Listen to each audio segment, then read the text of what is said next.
No, no, sí, sí, no, sí, no, no, para nada, sí, no, sí. Hola, ¿qué tal, navegantes? Soy Tomás Ruiz y bienvenido al canal. En este vídeo vamos a ver las principales cosas que hay que revisar antes de comprar un barco de segunda mano. Si ya tienes o has tenido un barco antes, seguro que muchas de las cosas que vamos a ver ya las sabes. Y si vas a comprar tu primer barco, seguro que este vídeo te ayuda a tener claras las principales cosas que tienes que revisar antes de comprar una embarcación de segunda mano. Al menos desde mi punto de vista. No soy ningún experto ni me dedico a esto, pero como me pilla algunos palos, tengo claras unas cuantas cosas que siempre hay que inspeccionar en la visita de un barco que queremos comprar. Además, animo a los más experimentados a que colaboren en los comentarios con cosas que yo me pueda dejar en el tintero. Al final se trata de sumar entre todos y ayudar a quien empieza en la náutica, que no es cosa fácil. Bueno, pues ya hemos estado buscando un barco por internet, por ejemplo en milbarcos.com, que ni me paga ni me patrocina, pero tiene en su página web una sección de revista que me parece muy interesante. Hemos concertado una visita con el propietario del barco y vamos a verlo. Antes de nada, lo que tenemos que tener claro es que cuando vamos a ver un barco no hay que tener ninguna prisa. Porque si el barco es un candidato serio, hay que revisarlo bien, y eso no se hace en 15 minutos. Lo primero que vamos a revisar es el casco, en concreto la obra viva. Vamos a buscar lo que más miedo nos da a todos cuando vamos a comprar un barco de segunda mano, y son las ampollas osmóticas, la famosa osmosis. También vamos a revisar el eje y la hélice, el timón y la orza o quilla. Y para eso tenemos que irnos al varadero. Así que venga, vamos al lío.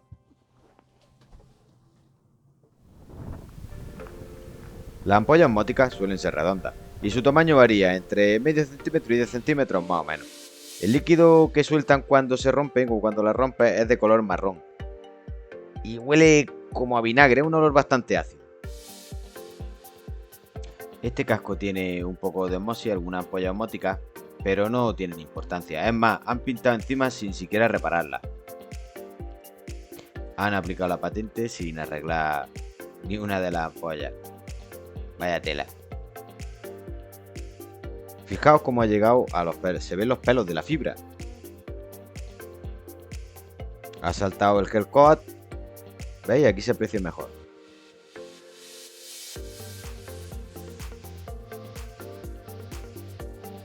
Pero este tipo de ampollas osmóticas no suelen provocar daños estructurales. Lo que sí hay que hacer es sanear la zona eliminando la ampolla, lavar con bastante agua dulce y aplicar masilla epoxi una vez que esté seco.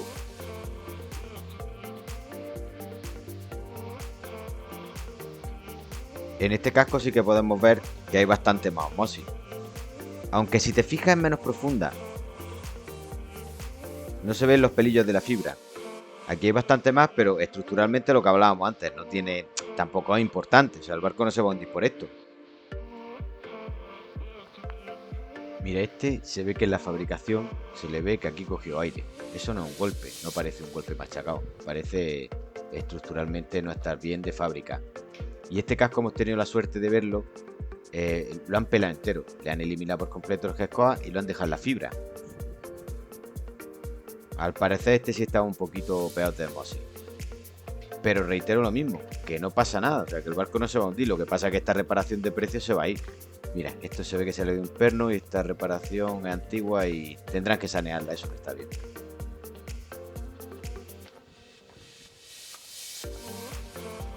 ¿Veis? Aquí la osmosis y las ampollas son más grandes, ya tienen más diámetro.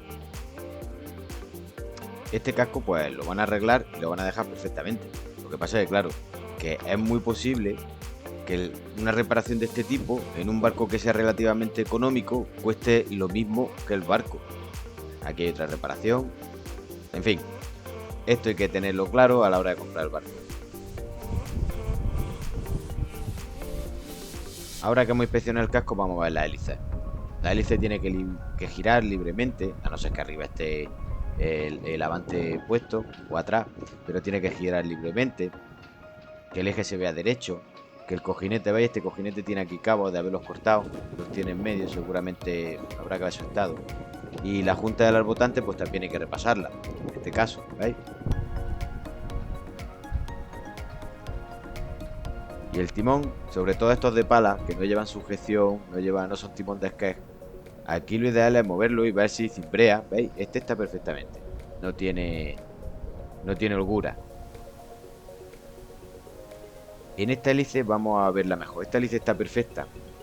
Le revisamos los perfiles, que no esté mellada, que no tenga ningún golpe, que no tenga ninguna grieta, que también es común. Yo tuve que cambiarla de mi barco porque estaba grieteado y las hélices valen una pasta.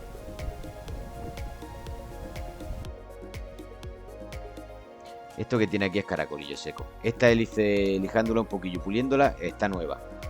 Nueva.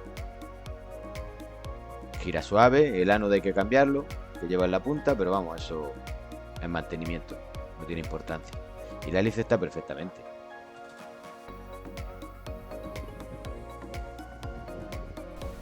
Este timón sí tiene algo de sujeción, pero me ha llamado la atención esto. Mala cosa. Esto le han hecho una reparación un poco chapucera y no sé, no encuentro el motivo porque el casco está muy arreglado. Esto tendrían que descubrirlo y ver exactamente qué es lo que tiene y sanearlo, porque está raro eso.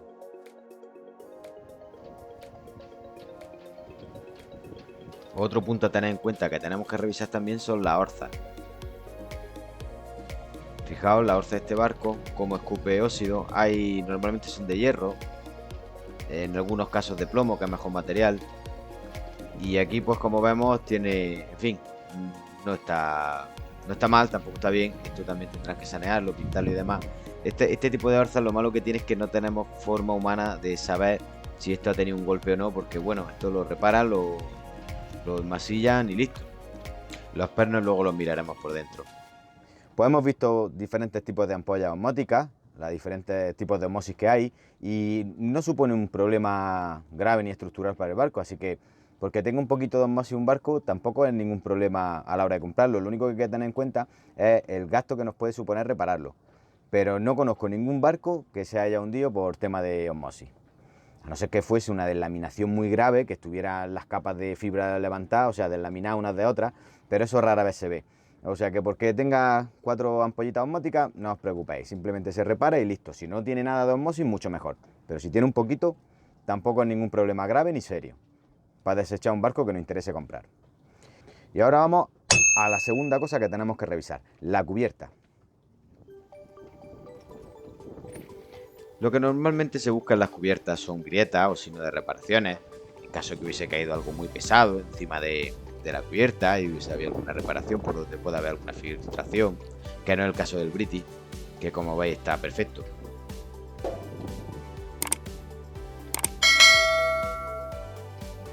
Hay que revisar el antideslizante, eso también es importante tenerlo en cuenta porque el antideslizante, cuando el barco estemos encima y esté mojado, se nota si el antideslizante funciona o no funciona. Puede llegar a ser peligroso que esté liso y no tenga nada de agarre.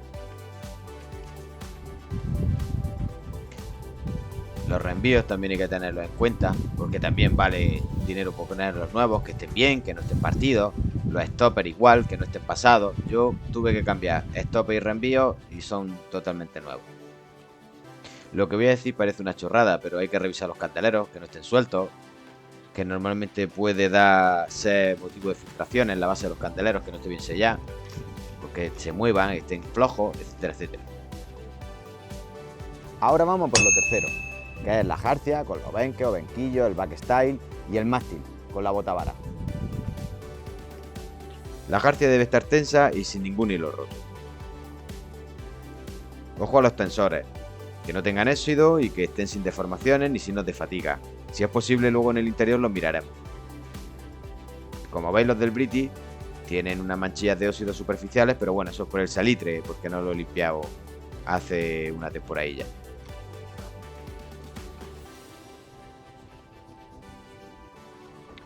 Otra cosa en lo que yo me suelo fijar bastante es la base del mástil. Que esta parte no esté agrieteada ni que tenga rotura. Aunque parezca raro, yo me cansé de ponerle goma superficial y lo que hice fue ponerle Sika resistente a los UV y ya lleva 3 años. Y está con el primer día. La verdad que estoy súper contento con eso. Bueno, como todos sabéis, pues el mástil que no tenga corrosión ni deformaciones debe estar derecho entre babor y estribor. A las crucetas también le damos un pequeño vistazo, que no haya ninguna partida, que los anclajes estén bien, o sea, que a simple vista se vean bien. Esto también es interesante tenerlo en cuenta.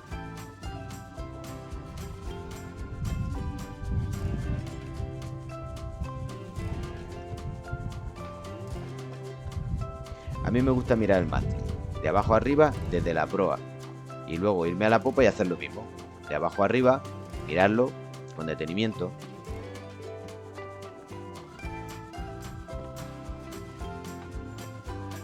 La botavara también hay que verla, lo mismo que el mástil, sin corrosión, etcétera.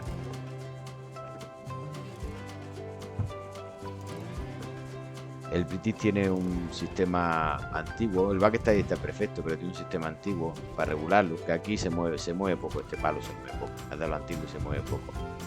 Y tiene el sistema este de rueda para tensarlo, destensarlo un poco, no tiene un sistema de poleas como los barcos modernos. Los pasamanos también los comprobamos que están bien, están peluchados, los tensores que también están bien. En fin, que son detallillos que esto suma.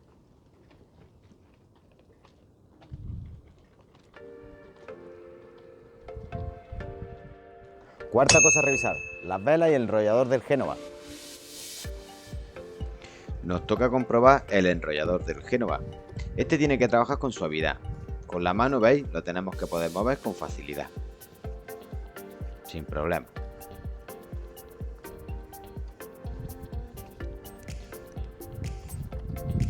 Le echamos un vistazo también a la banda UV, la banda de protección solar de la Génova. Vistacillo a los cabos, este tipo de cosas. La funda de la mayor.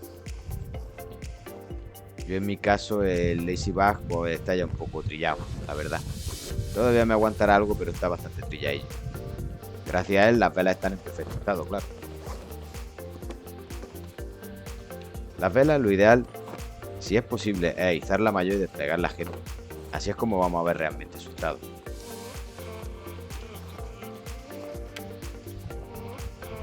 Y si tuviéramos suerte y pudiéramos hacer una prueba de mar, pues ya sería ideal.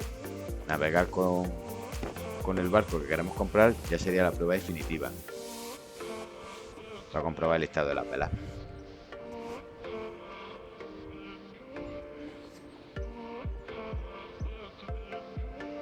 Si el barco tiene capota antirrociones, también tenemos que revisarla.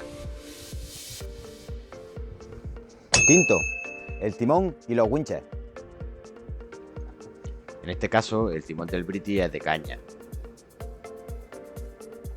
Pero da igual que sea de caña o de rueda. No tiene que tener holgura, como comprobamos antes en el otro barco en el paradero. Ni balanceo extraño. Tiene que estar suave. Trabajas con él hacia los lados suave.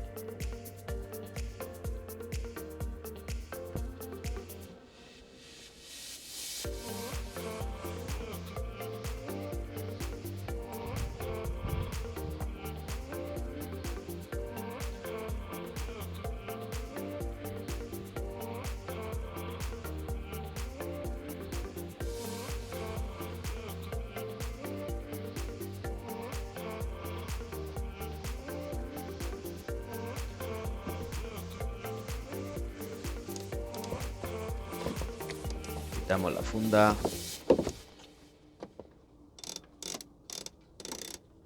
Se oye claramente, ¿verdad? El carraqueo. Para mí los winches deben sonar parecido al ruido que hace una llave de carraca. Si no lo hace, lo más probable es que no estén bien mantenidos. Al menos esa es mi opinión.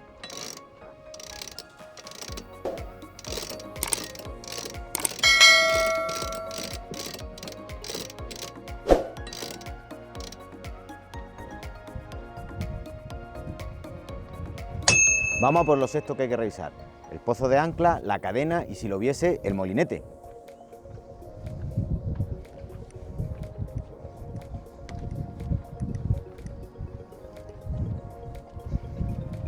Hay que revisar el ancla, claro está. La cadena, que no esté oxidada.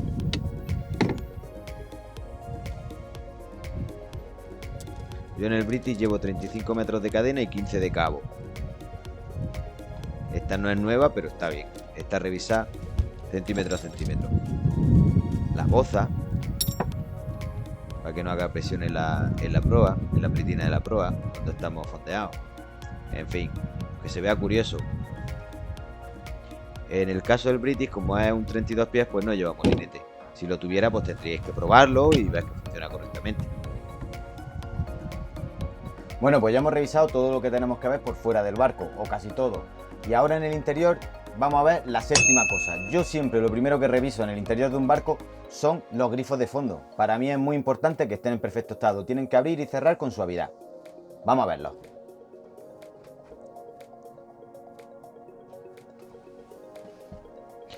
Este es el grifo de fondo del motor. Ahora enseñaré cómo estaba cuando compré el barco. Estaban hechos unas puestas y todo. Y ahora pues abre y cierra con mucha facilidad. Se ve por fuera manchado porque el bronce es así. Lo limpia y al mes están igual. Pero lo importante es que funcionen bien y que sean seguros. No tenemos que olvidar que la principal causa de hundimiento de los barcos son los grifos de fondo. Este es el del fregadero. De ahí la importancia de que los mantengamos bien. De vez en cuando hay que abrirlo y cerrarlo para que funcionen perfectamente. Cuando varamos el barco hay que desmontarlo, limpiarlo. Este es el del fregadero y lo mismo. Estos grifos van a cumplir 40 años y están perfectos. Son de la marca Blade y, en fin, no son... Para mí son de los mejores que hay en el mercado. Si no son los mejores, son de los mejores grifos que hay en el mercado.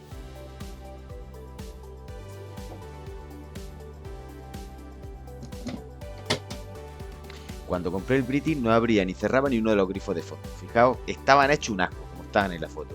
Lo limpié, lo adecenté y hasta hoy funcionan perfectamente. Pero bueno, eso ya lo contaré en otro vídeo, si queréis, en otro vídeo sobre bricos. Vamos a por el octavo, el motor. El motor es una pieza clave en cualquier barco, incluidos los veleros, así que tenemos que revisarlo con conciencia.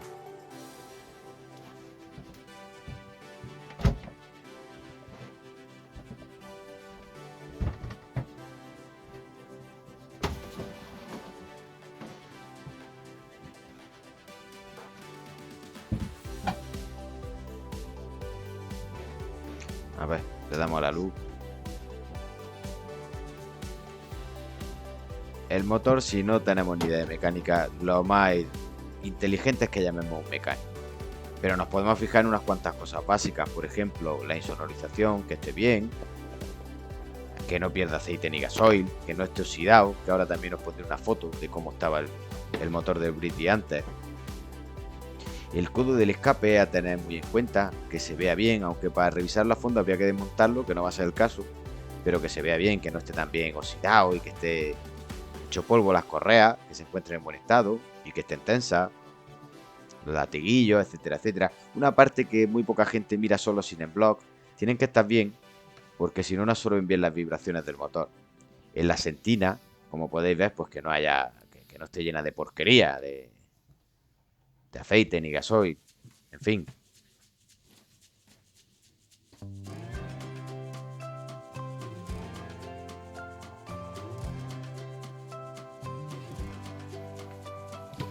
Como os decía, la insonorización es muy importante. Luego para el confort de navegación, que por desgracia se navega más a motor de lo que quisiéramos todos, tiene que estar insonorizado, es un tema interesante.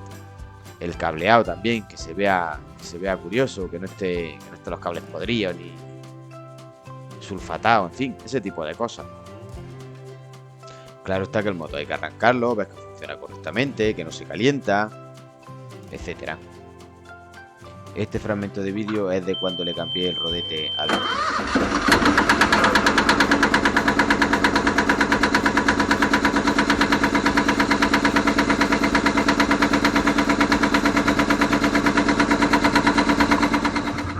Que tire agua correctamente es súper importante. Esto es principal y primordial para el motor. Si queréis ver el vídeo de cómo cambiarle el rodete, buscarlo en mi canal, que veréis cómo cambiar el imperial.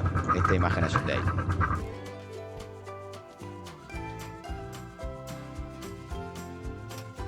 Veréis, aunque no sea mecánico, me podía pasar hablando del motor horas. Porque entre mi amigo Jesús y yo lo sacamos, desmontamos, lo rehicimos nuevo, vaya, básicamente. Pero bueno, no viene al caso entrar en mucha materia en cuanto a mecánica. Os voy a enseñar las fotos del antes y el después, para que lo veáis.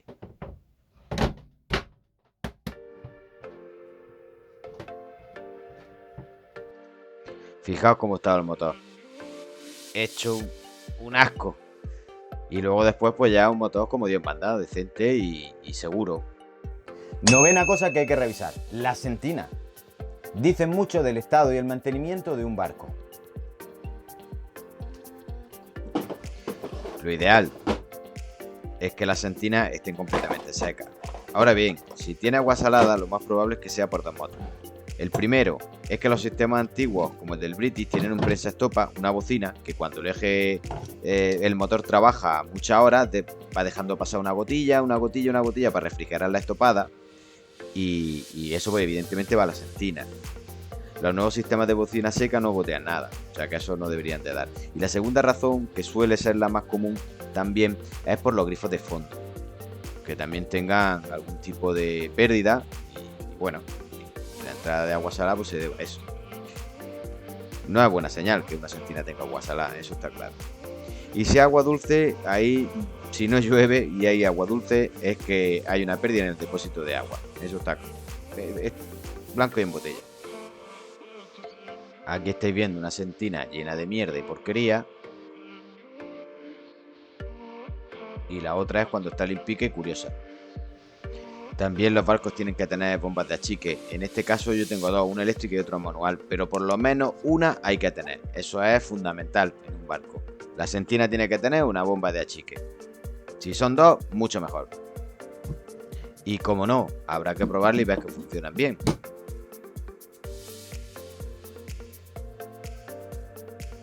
Décimo, la cocina y el frigo.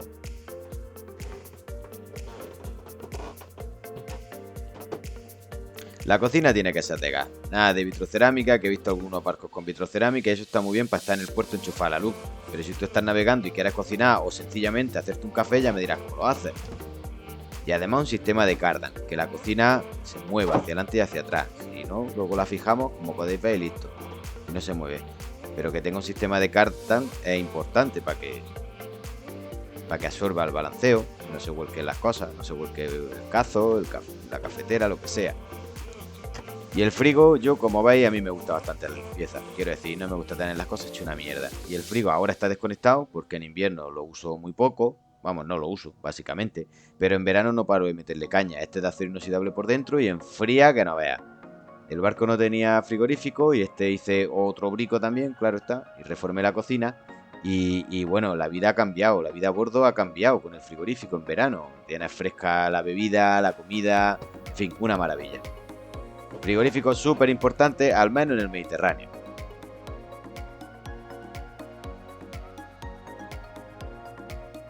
Décimo primero, el baño. El baño es muy importante que funcione correctamente.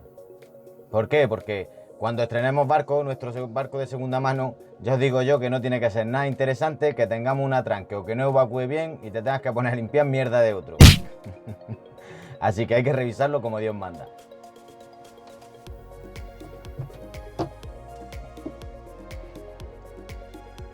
Pues lo primero que hay que hacer es probar váter, claro, que evacúe lo que le echamos dentro, que tome agua salada bien, o sea, que la absorba bien, en fin, que no haya problema. Este tiene una bomba antigua que funciona a la perfección y además no estorba.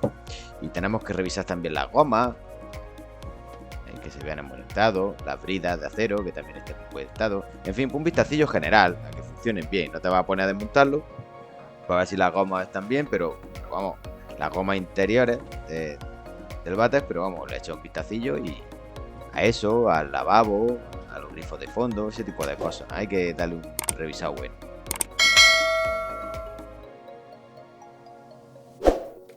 Décimo segundo, las maderas interiores. Las maderas interiores nos van a cantar si el barco tiene o ha tenido goteras serias. Aquí solo os puedo decir pues que lo reviséis, abráis los armarios, los portillos, reviséis la madera primero exterior y luego la interior. Y ya está, normalmente canta, quiero decir, cuando había humedad se ve claramente en la madera. Se ve que el barniz está manchado, y en fin, se ve claramente. Entonces ya está, le echáis un vistacico y listo. Ya que estamos, enseño la mesa del British, que de madera esta la hizo gentileza de mi amigo José, que la hizo con madera de Iroko maciza, y la verdad es que es una pasada. Maciza. Bueno.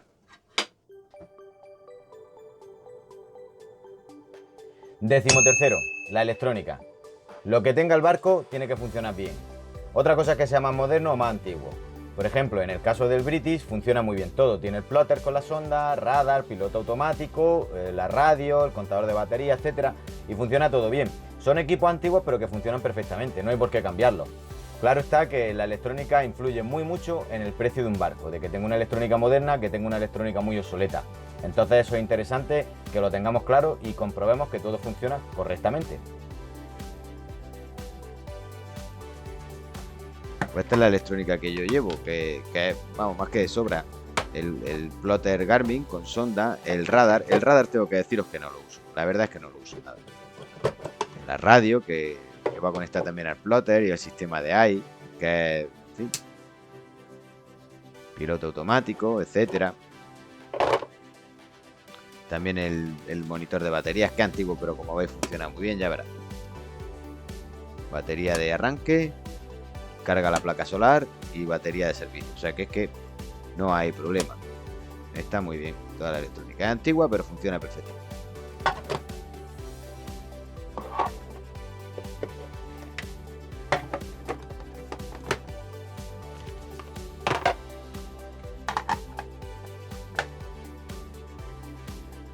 Decimocuarto, cuadro eléctrico y batería. Lo mismo que con todo, el cuadro eléctrico tiene que funcionar todo bien. Si las luces son LED del barco, como en el caso del British, mucho mejor. Y las baterías es un tema también a tener bastante en cuenta porque, por ejemplo, en este barco, en el British, tiene una batería de servicio y otra de arranque para el motor. Pero imaginaros que es un barco más grande y tiene un banco con 5 baterías. Hombre, el precio hay que tenerlo en cuenta también porque se puede subir mucho, cambiarlas todas.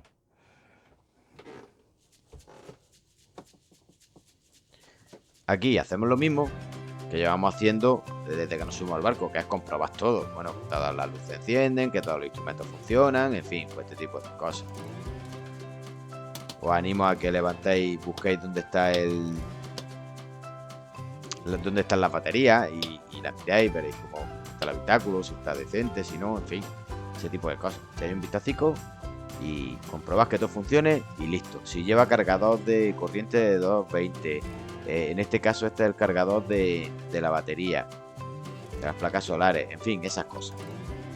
No es lo mismo encontrarse el hueco de batería así que encontrárselo así. Por eso digo que si podéis, lo busquéis. Como podéis ver, estamos revisando un montón de cosas en un barco que queremos comprar de segunda mano. Si el barco tiene pocos años, no debería de tener ningún problema serio. En barcos con muchos años no podemos pretender que todo esté nuevo. Pero si el barco nos gusta, lo que sí podemos hacer es hablar con el propietario y negociar el precio del barco sabiendo el coste aproximado de los desperfectos que tiene. Si vas a comprar tu primer barco para hacer lo que hacemos la mayoría, que es navegar los fines de semana, aprovechar algunos puentes y unas cuantas semanas en verano, te aconsejo que seas comedido con la eslora. A todos nos gustan los barcazos de 40 y tantos, 50 y tantos pies, pero para empezar es mejor uno más pequeño. Ah, y si me olvidaba algo muy importante que tienes que saber antes de comprar tu primer barco, y es que